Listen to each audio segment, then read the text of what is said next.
Hello everyone, welcome to this channel Target Study Point. Today I have taken a topic of English grammar that belongs to parts of speech and name of the topic is conjunction. Okay, now let's start. चलिए तो जानते हैं conjunction के बारे में। Conjunction क्या होता है? कंजक्शन एक ऐसा वर्ड होता है जो दो सेंटेंस को, दो वर्ड्स को या दो फ्रेज को जोड़ता है। ओके, अगर हम बात करें इसके टाइप के तो कंजक्शन दो प्रकार के होते हैं।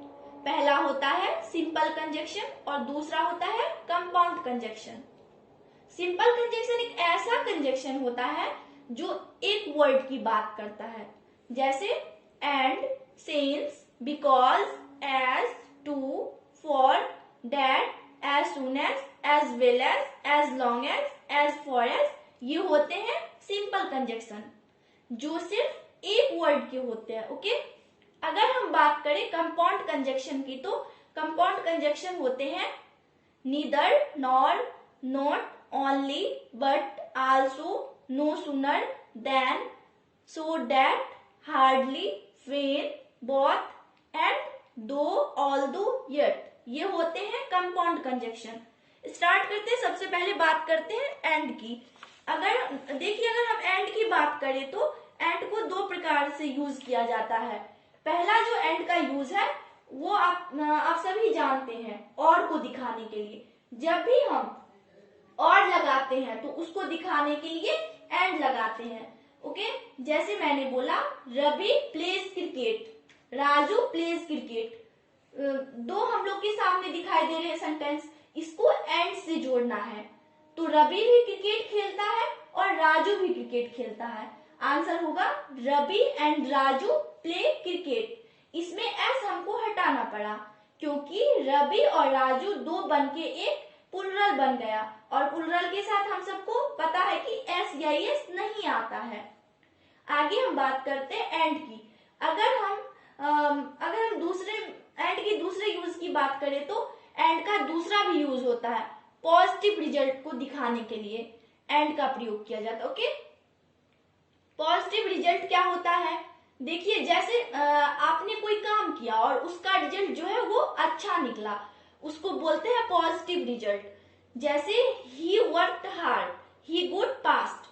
उसने मेहनत की और वो पास हो गया।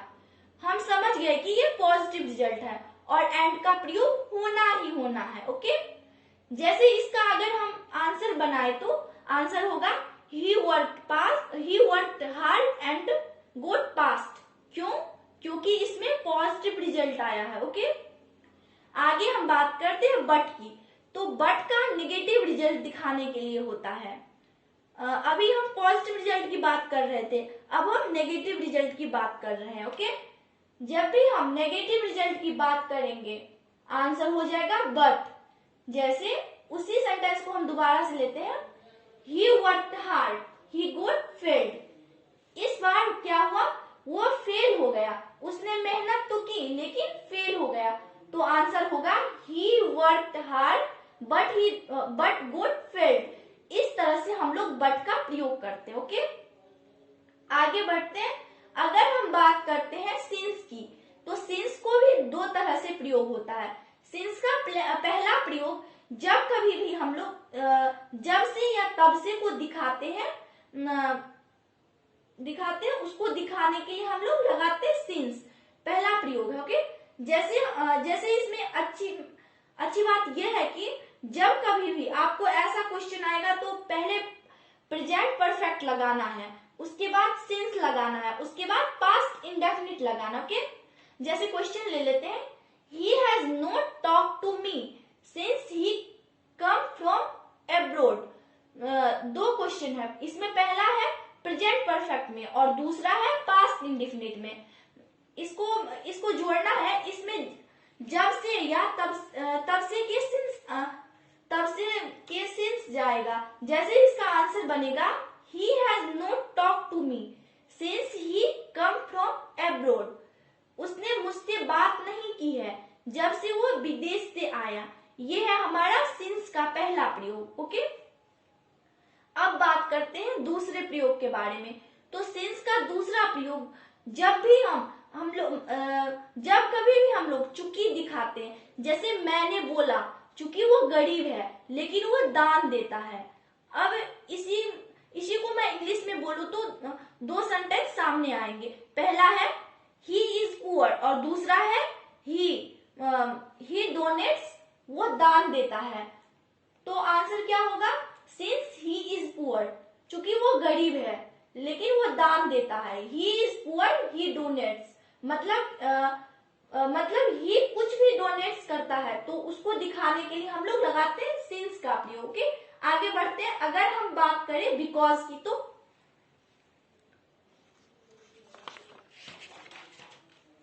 अगर हम बात करें बिकॉज की तो बिकॉज का हमेशा कारण दिखाने के लिए, लेकिन ध्यान रखना है कि बिकॉज का प्रयोग हमेशा बड़े कारण दिखाने के लिए किया जाता है और इसी के जस्ट बाद एज लिखा हुआ है। एज का प्रयोग हमेशा छोटे कारण दिखाने के लिए किया जाता है। एज का प्रयोग जैसे ही के लिए भी किया जाता है।